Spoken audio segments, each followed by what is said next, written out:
இங்க நிறைய பேர் என்ன நினைக்கிறாங்கன்னா, இன்வெஸ்ட் பண்றதெல்லாம் ரிஸ்க்.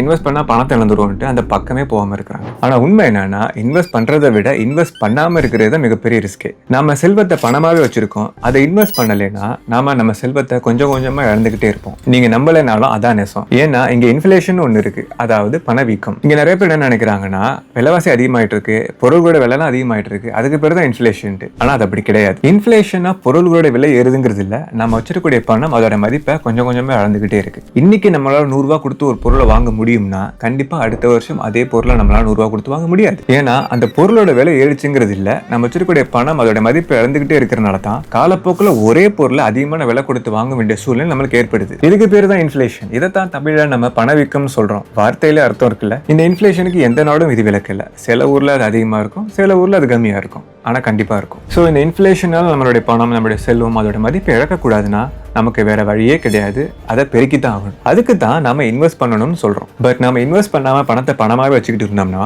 பாதிப்பு யாருக்குமே இல்லை, நம்மளுக்கு தான். அஃப்கோர்ஸ் இன்வெஸ்ட்மெண்ட்டை கண்மூடித்தனமா பண்ணக்கூடாது. அது சரியா சேஃபா பண்றது ரொம்ப ரொம்ப முக்கியம். அப்பதான் நம்ம பணத்தை பெருக்க முடியும். அதை தப்பா பண்ணாதான் நம்ம பணத்தை இழப்போம். ஸோ இன்வெஸ்ட் பண்றது பெருசு இல்லை, அதை கரெக்டா பண்ணணும். ஸோ இன்வெஸ்ட் பண்ற விஷயத்துல அதை தகுதியுள்ள நம்பிக்கையான நிதி ஆலோசகர்களோட கைடன்ஸோட பண்றது ரொம்ப நல்லது. அப்புறம் முஸ்லீம்களை பொறுத்தவரை நம்ம பண்ற இன்வெஸ்ட்மெண்ட்ஸ் சரியா சேஃபா பண்றோமா அப்படிங்கறத தாண்டி அது ஹலாலா ஷரியத்திற்கு உட்பட்டு பண்றோமா அப்படிங்கிறது ரொம்ப அவசியம். அப்பதான் பரக்கத் அப்படிங்கிற இறையருள் அதுல இருக்கும். யோசிச்சு பாருங்க, நம்ம நிறைய காசு பணம் இருக்கு, அதுல பரக்கத் இல்லைன்னா என்ன பயன்? சொல்ல போனா பரக்கத் அற்ற செல்வம் நம்மளுக்கு நன்மையை விட தீமையை தான் அதிகம் விளைவிக்கும். எனவே சம்பாதிக்கிற விஷயத்திலயும் சரி, செல்வத்தை நிர்வகிக்கிற விஷயத்திலயும் சரி, நாம அதை சரியா சேஃபா அறம் சார்ந்த வழியில செய்ய வேண்டியது ரொம்ப முக்கியம். சரி, ஓகே, அதை எப்படி பண்றது? இன்ஷா அல்லாஹ் தொடர்ந்து பேசுவோம். எங்களோட இணைந்திருங்க.